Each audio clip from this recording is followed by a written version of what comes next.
आप सभी को जय माता दी, जय भोलेनाथ। मैं आपकी अपनी गुरु माँ महामंडलेश्वर अंजनी देवा दास जी महाराज। आप सब जानते हैं कि पावन नवरात्रि चल रही है और अब लगने जा रही है नवमी तिथि। नवमी तिथि जो है नवरात्रि की अंतिम तिथि रहती है। और आज मैं बहुत सुंदर विषय पर ये वीडियो बना रही हूँ। हमारे जीवन में हम देखते हैं कि हम भगवान की आराधना करते हैं, भगवती की आराधना करते हैं, अपने पितरों की आराधना करते हैं, लेकिन हम अपने कुल देवी या कुल देवता का ना तो पूजन ही कर पाते हैं। और ये पूजन ना करने का सबसे बड़ा कारण ये रहता है कि हम तो ये जानते ही नहीं है कि हमारे कुल के देवी कौन है और कुल के देवता कौन है। और अगर आपके कुल की देवी और देवता आपसे प्रसन्न नहीं होते तो आप जीवन में सदैव एक संघर्ष में लगे रहते हैं। और आप कितनी भी बड़ी बड़ी पूजा कर ले, जब तक आप अपने कुल के देवी या देवता को प्रसन्न न कर ले, तब तक आपकी जितनी भी पूजा है वे पूर्ण फलदायी नहीं होती।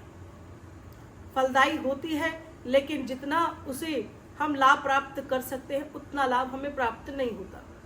लेकिन अगर आप अपनी कुल की देवी जी को या कुल के देवता को प्रसन्न करना चाहते हैं तो नवरात्रि, चाहे वे शारदीय नवरात्रि हो, चाहे वे चैत्र की नवरात्रि हो, आप अपने कुल की देवी और देवता को इन नवरात्रि काल में प्रसन्न कर सकते हैं। लेकिन कल अंतिम तिथि है, कल नवमी तिथि प्रारंभ हो जाएगी। जैसे ही आप अष्टमी का पूजन कर लेंगे तो जब नवमी तिथि प्रारंभ होगी और आपको अपने कुल को प्रसन्न करना है, कुल को जागृत करना चाहते हैं और ये ज्ञान ही नहीं है कि आपके कुल के देवी या देवता कौन है, तो मैं आपको बहुत ही सरल और सुंदर विधि बताने जा रही हूँ। आशा करती हूँ कि ये वीडियो आपको समझ में आएगी और आप ये छोटा सा काम जरूर करेंगे। हमारा उद्देश्य आप तक ज्ञान पहुँचाने का है, वो भी सनातन के प्रति। और जो मेरे बच्चे, जो मेरा परिवार YouTube चैनल का है, शिव शक्ति धाम YouTube चैनल या फिर शिव शक्ति धाम जो फेसबुक आईडी पर भी हम लोग इसको चला रहे हैं, तो मैं आपसे एक कामना करूंगी कि आप जहां से भी मुझसे जुड़ रहे हैं कमेंट में जय माता दी लिखिए। अगर आप कहीं बाहर से जुड़ रहे हैं तो अपने शहर का नाम भी लिख सकते हैं, बाकी आपकी अपनी इच्छा। क्योंकि ये कार्य इसलिए होता है कि अगर हम आपका नाम पढ़ते हैं तो एक मन में एक भाव और एक बुद्धि में एक नाम आ जाता है। और जब संत का भाव किसी को प्रसन्न करने का हो जाए, किसी के जीवन का कष्ट मिटाने का हो जाए, तो वो अक्सर अपनी भक्ति को करते समय कुछ चुनिंदा नाम जपता रहता है। चलो कोई बात नहीं, आपको करना है कल छोटा सा काम, जिससे आपकी कुल की देवी और देवता होंगे प्रसन्न। और ये जाने कि वे देवी देवता कौन है। आप सब जानते हैं कि आपने नवरात्रि में माँ भगवती के सन्मुख भेंट लगाई होगी। माँ को प्रसन्न करने के लिए हम अक्सर नारियल की भेंट लगाया करते हैं। और जो शिव शक्ति धाम परिवार है वे ये भेंट जो है अपने हमारे मंदिर यानी शिव शक्ति धाम में भी लगाते हैं और कई बच्चे अपने घरों में भी लगाते हैं। कल की नवरात्रि पूर्ण हो जाने के बाद अगर आप कल के दिन अपने कुल को जागृत करना चाहते हैं तो आपको एक छिलके वाला बंद नारियल लेना है। उस नारियल के ऊपर आपको दक्षिणा बांध लेनी है। दक्षिणा की संख्या 21, 31, 51, 101 जो आपकी इच्छा हो। 11 अथवा 21 नहीं रखने हैं, कम से कम 31 की आपको अरदास अवश्य लगानी है। अब जब आप इसको बांध लेंगे उसके बाद आपको क्या करना है। अंतिम तिथि रहती है नवमी तिथि। तो नवमी वाली तिथि को शाम के समय जिस चौकी पर आपने कल माँ को विराजमान पिछले दिनों तक कर रखा है, और मैंने विशेषकर कहा है कि नवमी तिथि जब तक पूरी ना हो जाए, कोई भी भक्त जो है अपने घर की माता जी का जो आसन आपने नवमी का लगाया है, नवरात्रि का लगाया है, वे आसन बिल्कुल भी हिलाना नहीं है। शाम की पूजा विधि क्या रहेगी नवमी की, मैं आपको अगली वीडियो में बताऊंगी। जब आप नवमी तिथि का पूजन करेंगे शाम को, उसके बाद आपने वे नारियल जो है सुबह के समय उस चौकी पर अलग से रख देना है। और उसको रखने के बाद जब शाम आ जाएगी और आप शाम की आरती पाठ पूजा करेंगे, शाम करें 7 बजे, 8 बजे, 9 बजे, जब आप अपने घर पहुंच जाएं तब आपको क्या करना है, ये अलग अलग नहीं रखना है। मैं पहले बता दूं, ये पूरे परिवार का एक ही रखा जाएगा। अगर कोई एक साथ रहता है और अलग फैमिली अंदर बहुत सारी है तो भी एक ही नारियल को आपको रखना है और सह परिवार आपको वहां बैठ जाना है। घर का मुख्य उस नारियल को अपने हाथ में उठाएगा और माई के निमित्त एक संकल्प करें। इस नारियल के ऊपर आपने दक्षिणा बांध रखी है मौली के साथ, इसके ऊपर आप रखें थोड़े से चावल और थोड़े से रखें फूल। अब आपको क्या करना है, सबसे पहले आपको याद है कि आपके पिताजी का क्या नाम है। जो भी आपके पिताजी का नाम है और जो उसके गोत्र या जो भी आप उस पर नाम लिखते हैं, पूरा नाम लिखते हैं, वह पूरा नाम आपको बोलना है। पिताजी का या दादाजी का, जिस प्रकार से आपको याद है, दादाजी का याद है, फिर पिताजी का याद है, फिर अपना याद है।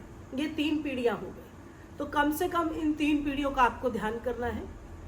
31 की अरदास लगाने का अर्थ ही यही है, 10, 10 और 10, 3 पीढ़ियों के नाम से ये अरदास आप लगाइएगा। और उसके बाद सह परिवार एक कामना कीजिए, क्योंकि ये नवरात्रि के दिन चल रहे हैं। नवरात्रि के जो 9 रूप हैं, जो शैलपुत्री से प्रारंभ होते हैं और सिद्धिदात्री पर आकर रुक जाते हैं, ये 9 के 9 जो रूप हैं, ये माता पार्वती जी के हैं।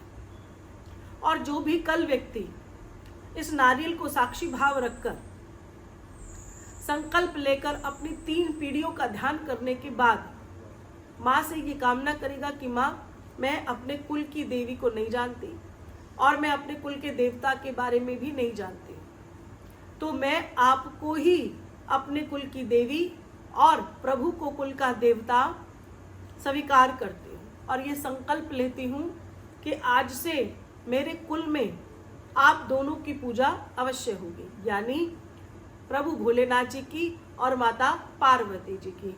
ऐसा मन ध्यान कर कर नवरात्रि के अंतिम 9वें दिन आप इस संकल्प को ले लीजिएगा। उसके बाद जो आपने अक्षत रखे हैं और पुष्प रखे हैं, वो नारियल के ऊपर से हटाकर एक कटोरी में ले लीजिए। नारियल के ऊपर लगी हुई अरदास, जो कि 31 रुपये से प्रारंभ होगी और जहां तक आप लगाना चाहें, तो वे जो अरदास है वे आप किसी भी मंदिर में उसको डाल दें। जो नारियल आपके पास रखा रहेगा उसे आप अपने घर में स्थापित कर दीजिए। कब तक रखना है? 6 महीने के लिए। 6 महीने के अंतराल में, जैसे कि शारदीय नवरात्रि रुकेगी तो चैत्र नवरात्रि आएगी। चैत्र नवरात्रि में वे नारियल आपको अपने मंदिर में ही रखे रहना और आपको अपने पितरों का ध्यान करते हुए, अपने कुल की देवी और देवता शंकर और माता पार्वती का ध्यान करते हुए करना क्या है, उस नारियल को धूप दीप दिखाना है। पूरे 6 महीने तक अगर आप विधि पूर्वक माता जी का ध्यान करेंगे और उनको कुल की देवी, आंख बंद करके, मेरे कुल की देवी माता पार्वती जी, मेरे कुल के देवता प्रभु भोलेनाथ जी, मैं आपको प्रणाम करती हूँ और आपको अपने कुल के देवी देवता स्वीकार करती हूँ और मेरे कुल की वृद्धि कीजिए, मेरे घर में दरिद्रता का नाश कीजिए और मेरे कुल को अपना आशीर्वाद प्रदान कीजिए। इस प्रकार से आपको नियमित पूजा में इस प्रकार से मन भाव रखकर इन दोनों के सन्मुख होकर अपने मन की बात हर रोज बोलनी है। लगातार 6 महीने के अंदर अंदर आपको क्या करना है, जब 6 महीने रहेंगे तो महीने में कम से कम एक बार आपको अपने कुल देवी और देवता के लिए भोग प्रसाद बनाना है। वह भोग प्रसाद आप उन दोनों को लगाइए। भोग प्रसाद में आप कुछ भी बना सकते हैं, आप कुछ मीठा बनाकर उन्हें भोग लगा सकते हैं, आप कुछ भोजन बनाकर उन्हें भोग लगा सकते हैं। और इस प्रकार से जब आप 6 महीने के अंदर 6 बार उनकी पूजा कर लेते हैं तो वही कुल के देवता और कुल की देवी जागृत हो जाएंगे। अब इसका आनंद ये रहेगा कि आपके कुल की देवी शक्ति हो जाएंगी और कुल के देवता भोलेनाथ हो जाएंगे। फिर आप कभी भी अपने कुल का ध्यान करेंगे और अपने आगे वाली पीढ़ी को भी इन्हीं की पूजा के लिए आग्रह करेंगे। इससे क्या होगा, कुल जागृत होने लग जाएगा, समस्याएं खत्म हो जाएगी और जो भी छोटी सी पूजा, छोटी से छोटी पूजा भी जो हम करते हैं, उसमें जब हम कुल देवी और देवता की आहुति देंगे, कभी हवन करेंगे या कोई पूजा विधि करेंगे, तो कुल के देवता में ध्यान हम भगवान भोलेनाथ जी का करेंगे और कुल की देवी का ध्यान करते समय हम माता पार्वती जी का ध्यान करेंगे। देखिए ये छोटी सी विधि है, बहुत जागृत विधि है। ये नवरात्रि की 9वीं तिथि को ही की जाती है। ये बड़े आनंद का विषय रहेगा। और देखिए कि जितनी भी भगवान की भक्ति हम करते हैं, इसी से ही भक्ति जागृत होती है, घर में सुरक्षा कवच बनता है। और जिसके घर में कुल की देवी जागृत हो जाती है, उसके जीवन में धन की वर्षा, जीवन आनंदित, दुखों को बहुत दूर भगा देती है। कुल की शक्ति बहुत ही तेज से चलने लग जाती है। आशा करती हूँ ये वीडियो आप पूरे तरीके से सुनेंगे और कल शाम को ये विधि अवश्य अपनाएंगे। आप सभी को प्यार भरी जय माता दी, जय भोलेनाथ।